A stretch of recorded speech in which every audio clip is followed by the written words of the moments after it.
Nolwekyo bonna abantu abalungi bonna abanjagaliza okuwona mukimanye nti ndi mukono mituufu era temuddamu kweyaliikiriza tebaseggerenya bagenda mukuwatira mu ddwaliro. Omange pulezidenti agambye nti ensonga yonna Saggirinya towummula omuntu yenna n'awandiika rest in peace Mr. Applegate ajja kuba ankoze bobe nnyo. Kino nkibabuulira kubanga obanga agamba Saggirinya wummula mirembe ng'obusajja bunzise ng'ongamba mpumule mirembe. Obusajja bumaze okunzita ng'oga rest in peace Saggirinya tekiriyo. Tekako fight hard Mr. Applegate, fight hard Mr. Applegate. Fight eramba buli denza chemujjo kukozesa nga Mr. Applegate obusajja bunzise fight hard. They must be protected. Life is paramount. You must guarantee that even if they are facing a trial, they are at liberty to access medical attention. They are at liberty to get whatever facilities they need to be strong, to be alive. But we realized actually they were condemning Saggirinya and Sewanyana to death. They prejudged them, they convicted them before trial. And that was the thing.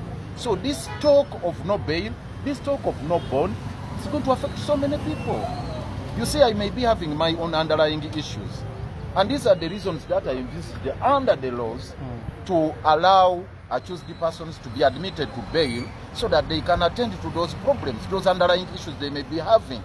So I may be hypertensive, I may be diabetic, I may be having some issues that require to be admitted to bail so that I attend the trial coming from outside. So curtailing civil liberties is a very, very big problem. So what aggravated Saggirinya's situation and caused the deterioration of his health is that incarceration, endless illegal incarceration without allowing him to access physicians of his choice and getting medical treatment from prior to his arrest. By the way, he had visited his physicians in Germany. He was there before. And he pleaded, we put all this in black and white on paper. In all the pleadings we put there. We insisted that, look, this is the record of this gentleman. His life is in danger. Please, do you want to try a dead body? Get him out of jail. Have him, allow him access medical facilities of his choice. When he is stable, you try him. Can you imagine even recently?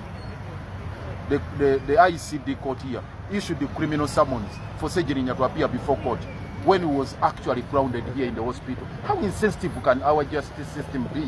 How insensitive can our leaders here be? We ask them, please, you people, do you know the situation the gentleman is going through, the ordeal is going through, to just insist that please let him come and attend the trial. So their focus was about pushing him to the hilt, pushing him to the wall. Now he's finished. As a person who worked with the late now, as when he was a councillor, Lord Councillor, but also as a member of parliament in the opposition, how would you remember the late Mohamed Saggirinya? Saggirinya has been a real hustler. If you want the true definition of the word hustler, then it is Saggirinya Mohammed. Throughout his life, from childhood, as a councillor, as a member of parliament, and in all his daily life, he's just been hustling. That is one thing. Two, he loved his country and he's been a fighter. If you are talking about a foot soldier, Saggirinya was a real foot soldier. He would move from one place to another in search for justice, not for himself, but for Ugandans across board, and also in search for democracy, good governance, and the rule of law. He gave it his all. He put up a solid fight. He spared no iota or atom of his strength in the fight for rule of law, constitutionalism, and good governance to liberate this country. Musajja wattu Seggi bw'atyo bwe yava ku maaso g'abangi amutya balowooza ajja twala ettutumu lyabwe baamuyiiyiza baakuba amasimu mu nsonda bagamba mutuggirewo Saggirinya yakyasibye byonna bye twagala okukola yali mupya mu byobufuzi yali mwana muto bigendererwa bye nga byanjawulo yeegatta ku be yalaba obulabi mu masuuti yalowooza bamutuusa gy'agenda. Sseggirinya yatandika osikatira, bamubulako mu ttano mu nzikiza, yanoonya ekitangaala nga takiraba, yeekwata ku bisenge ng'awulira ebiduduma. Myaka 2 nga yabulira eyo munda, bajja bamunoonya, abamuzuula baali balala, banne nga bamwerabira bamwogererako bbali eyo ti munnaffe ajja, saawa yonna atuuka, naye nga baali tebamanyi waasigadde. Mu kaseera akazigizigi akajjudde enzikiza n'entiisa, yatunula ebbali gye yali ava nga wajjudde enzikiza, n'anoonya amuyamba nga tamulaba. Ssegge omwagala w'abangi, eddembe lyali limuweddeko, naye nga baamutwala muli n'ekkubo, baatebenta emisinde, baagenda baayitamu, baatuuka dda, baatandika n'okukozesa eddembe lye ery'okubulira mu ttano, anti olwo ntegeeza luzira, goberera obeere mu kibiina. Kiri we banjogera abalala bawummuzeemu, tuddukira ku peeso, olina okuba oli alaati nga wazuukuse, tolina ng'ova, teweereze nga lukuba lwa jjita, osobole owulira ebigambo bya Ichuli. Ku makya gano Sseggirinya yabulira ng'ensi emufundiridde, ne munne gwe yali naye Ssewanyana beegwa mu kafuba, baatuula wansi baasiriikirira. Kabanga kaayita, banne baabasuubiza nga mbutudda tugenda bakima, olunaku ne luziba, mwezi ne guwera, myezi ne gigenderera, baabalinda nga tebabalaba. Yagenda owulira amaloboozi agamuyita, okutunula obulungi nga be yali anyooma, be yavvoolanga nga be bamulina, bamugamba Ssewanyana tukwagala. Bali be walowoozangako baagenda, munnange basiba masuuti, baagejja babeereyo mu restaurant enkoko nga beegaaya. Sseggirinya yatunula, yatandika okulowooza. Kabanga kamazeeyo yayiga, bantu abamu abatunulira n'eriiso jjogi akimanyi. Sseggirinya towummula, Sseggirinya towummula. Omuntu yenna anawandiika rest in peace Mr. Update ajja kuba ankoze bobe nnyo. Kino nkibabuulira, kubanga obanga agamba Sseggirinya wummula mirembe, ng'obusajja bunzise ngo ngamba mpumule mirembe. Obusajja bumaze okunzita ngoga rest in peace Sseggirinya tekiriyo. Teekako fight hard Mr. Update, fight hard Mr. Update. Era mbabuulidde nze kyemujja okukozesa nga Mr. Update obusajja bunzise. Fight hard, fight. Kitalo nnyo nnyo nnyo nnyo. Inna lillahi wa inna ilaihi rajiun. Kitalo nnyo, bigambo bituweddeko.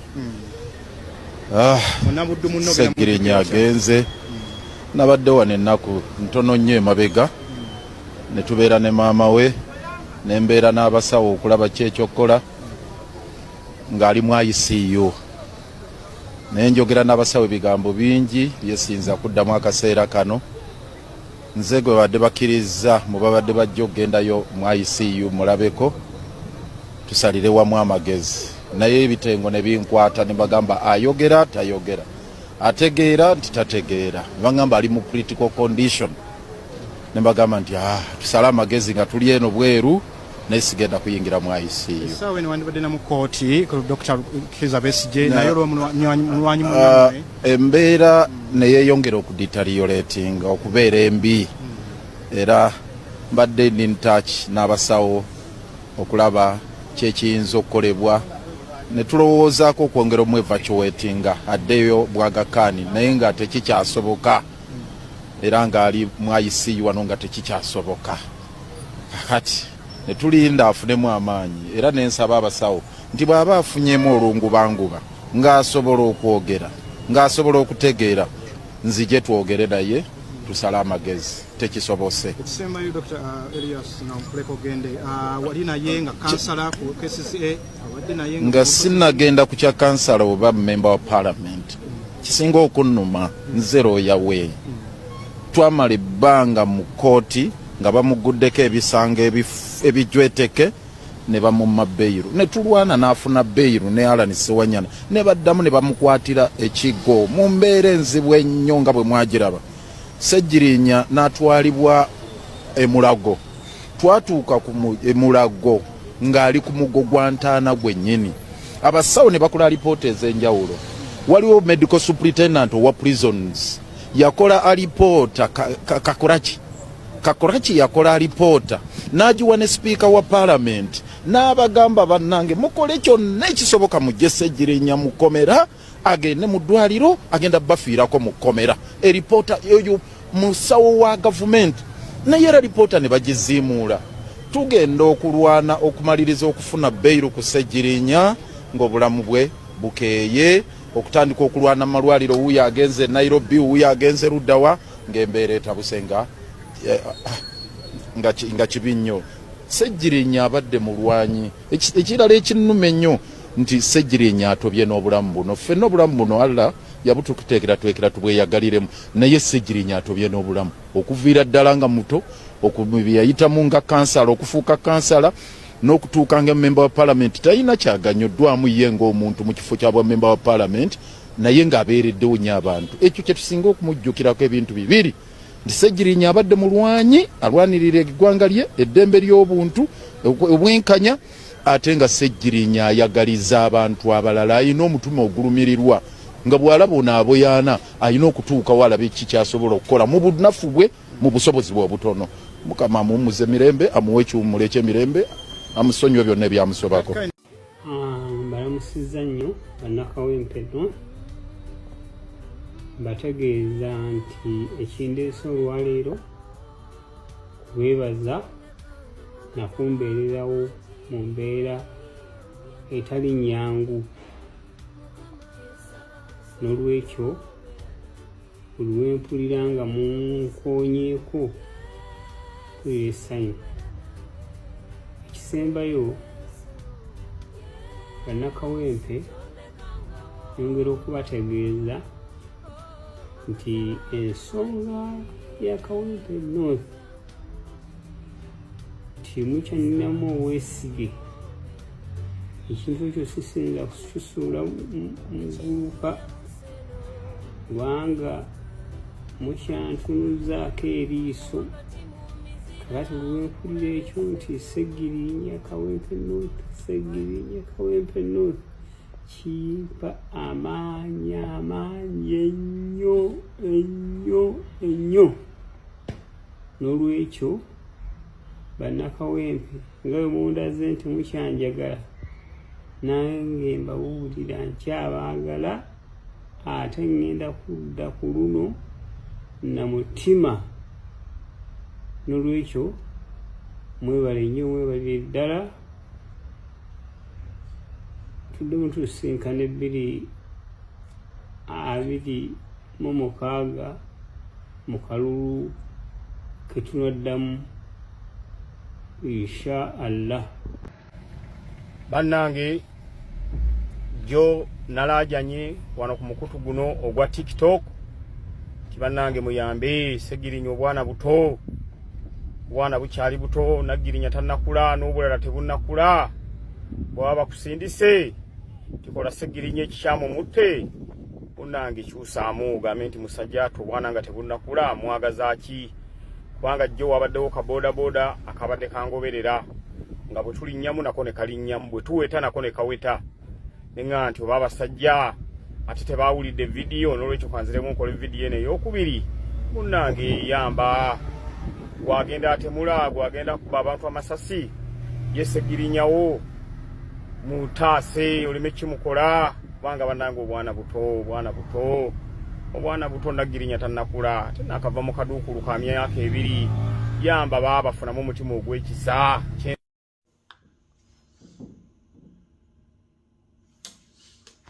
Tusaba Allah subhanahu wa ta'ala omwoyo gw'omugenzi omukama agulamuze ekisa. Ssejjirinya bingi ebimukwatako era bingi nga byolabye buli omu ayogedde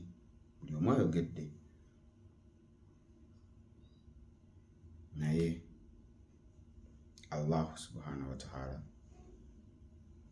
oba Katonda yasinga okumanya. Yagamba nti bw'afanga ngera bumudde ebigambo bye tetugamba nga RIP.